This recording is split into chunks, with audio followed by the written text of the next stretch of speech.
کہ آج کل لوگ جو ہے گھروں میں بہت پریشانیاں ہیں، لڑکیوں کی شادیاں نہیں ہوتی، میاں بیوی میں اتفاق نہیں ہے، اور بدگمانیاں اور جادو، اور جادو ہوتا نہیں ہے لیکن دماغ میں جادو گھسا ہوا ہے، تو کہیں نہ کہیں کرا بھی دی دوچے مول صاحب، کہیں نہ کہیں کرا بھی دی دوچے آپ۔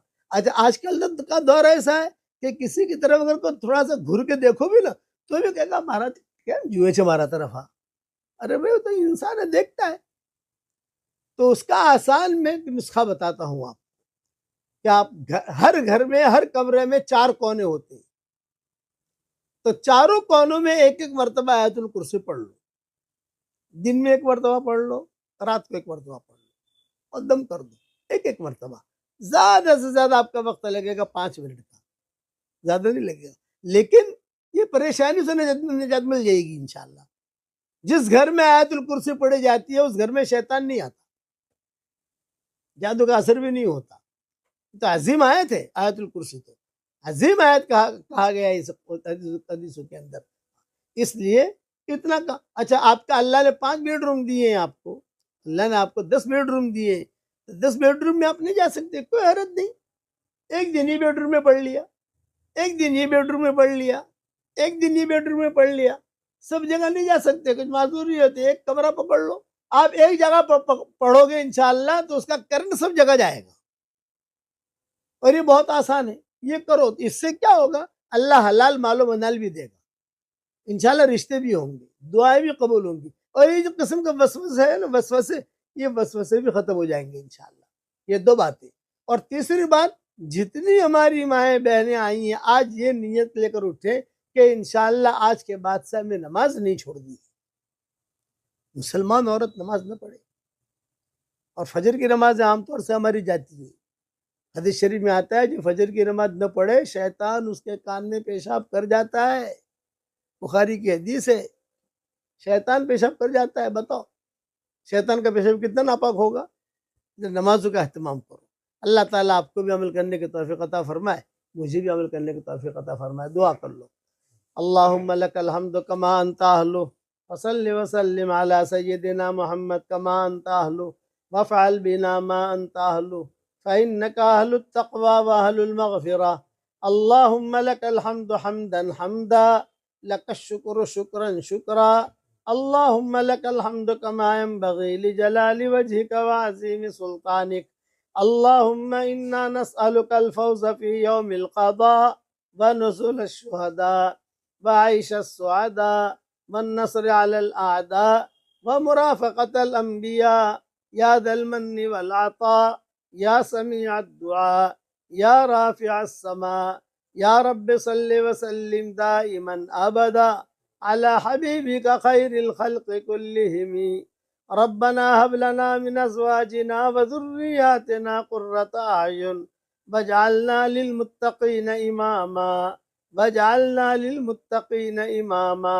اے اللہ ہمارے گناہوں کو معاف فرما، اے اللہ ہماری خطاؤں سے درگزر فرما، اے اللہ یہ ہمارے سورت کی پیاری بہنیں بیٹھی ہیں، بیٹیاں بیٹھی ہیں، بہویں بیٹھی ہیں، بچیاں بیٹھی ہیں، مائیں بیٹھی ہیں، اے اللہ پوری سورت کے عورتوں کو تو قبول فرما اور سورت کے مردوں کو تو قبول فرما، یہاں کے لوگ مردوں اور عورتوں سب کو تو قبول فرما، اچانک کا خیر ہمیں نصیب فرما، اچانک کے شر سے تو ہماری حفاظت فرما، اے مالک ہمارا کھویا ہوا دین ہمیں واپس دے دے، ہمارا کھویا ہوا قرآن واپس دے دے، ہماری کھوئی ہوئی عزتیں واپس دے دے، ہمارا کھویا ہوا دعوت کا کام واپس دے دے، اے اللہ آپس میں محبتیں پیدا فرما، ہمارے دلوں کی بدگمانیوں کو تو ختم فرما، ہمارے دلوں میں تیری معرفت کا نور کوٹ کوٹ کے بھر دے، ہمارے دلوں میں تیری معرفت کا نور کوٹ کوٹ کے بھر دے، ہمارے دلوں میں تیری معرفت کا نور کوٹ کوٹ کے بھر دے، ہماری آنکھوں میں تیری محبت کے سرمے لگا دے،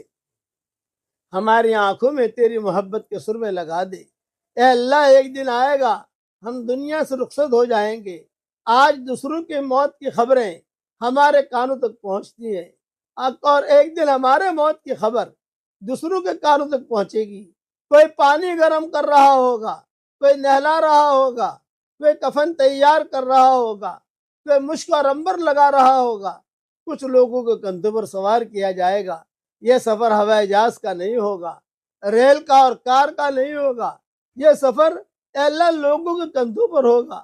محبت کے دعویٰ کرنے والے کچھ مٹھیاں ہدیے میں پیش کریں گے، ایک جملہ کہہ کر واپس لوٹیں گے، قبر تک آپ کا اکرام کر لیا، قبر تک آپ کا ساتھ دے دیا، قبر تک آپ کی عزت کر لی، آگے آپ کے اعمال جانے۔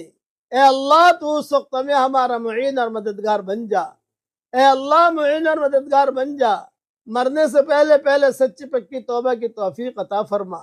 اے مالک جو کام کرنے سے آپ خوش ہوتے ہو وہ کام کرنے کی ہمیں توفیق عطا فرما، جو کام کرنے سے آپ ناراض ہوتے ہو ہمیں بچنے کی توفیق عطا فرما۔ اے اللہ یہ مائیں بہنیں بیٹیاں جمع ہوئی ہیں، جس کے دل میں جو جائز مرادیں ہوں عافیت سے ان کی جائز مرادوں کو پوری فرما کر اس میں خیر کی شکلیں اور صورتیں پیدا فرما۔ اے اللہ جن کے یہاں لڑکے اور لڑکیاں شادی کے لائق ہوں، غیر شادی شدہ ہوں، بہترین جوڑوں کا ان کے لیے انتظام فرما۔ جو بھی اولاد ہوں نیک صالح اولاد انہیں نصیب فرما، جن کے اولاد تو ہے مگر نافرمان ہے ان کے نافرمان اولاد کو فرما بردار بنا دے۔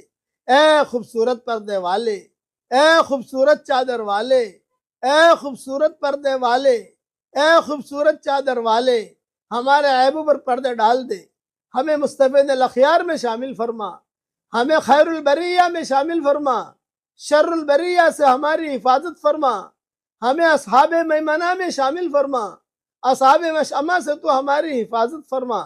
اے اللہ خیر کی طرف تو ہمیں لے چل، شر سے تو ہماری حفاظت فرما۔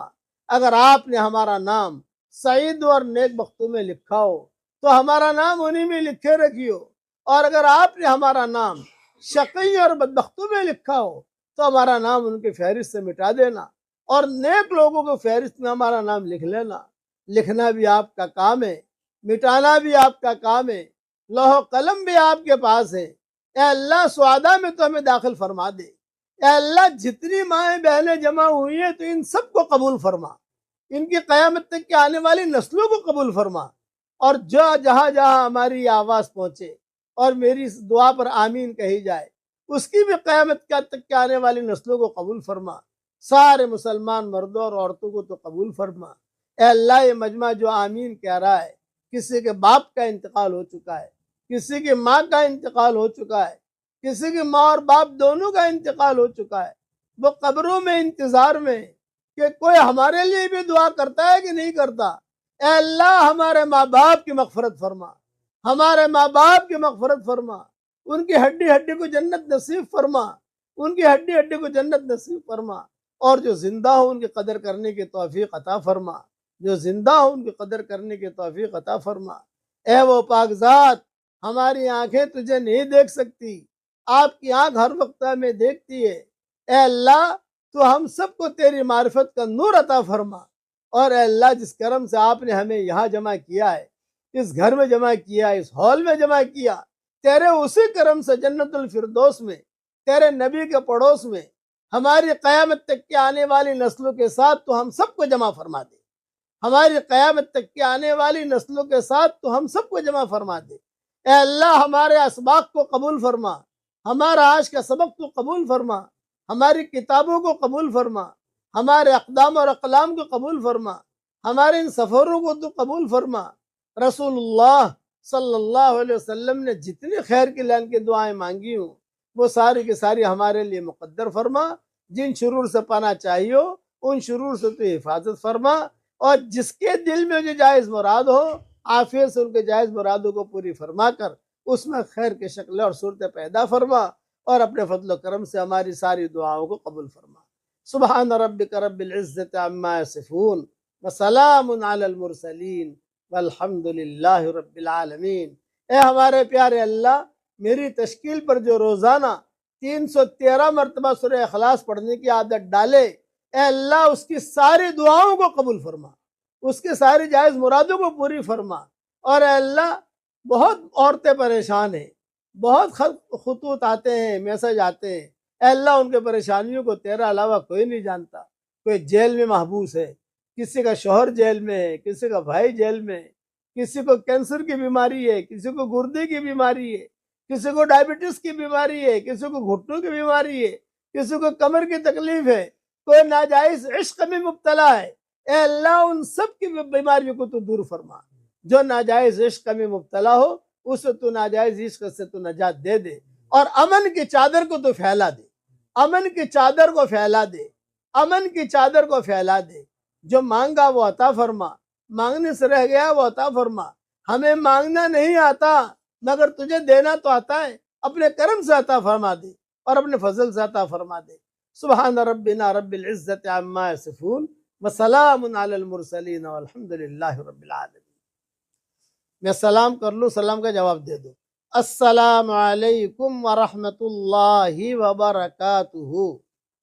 ایسے ہی مزید ویڈیو دیکھنے کے لیے آپ ہمارے چینل نورانی باتیں کو لائک کریں، سبسکرائب کریں، تاکہ ویڈیو اپلوڈ ہوتے ہی سب سے پہلے نوٹیفیکیشن آپ کو مل جاوے، اور اس ویڈیو کو شیئر کرنا بالکل نہ بھولیں۔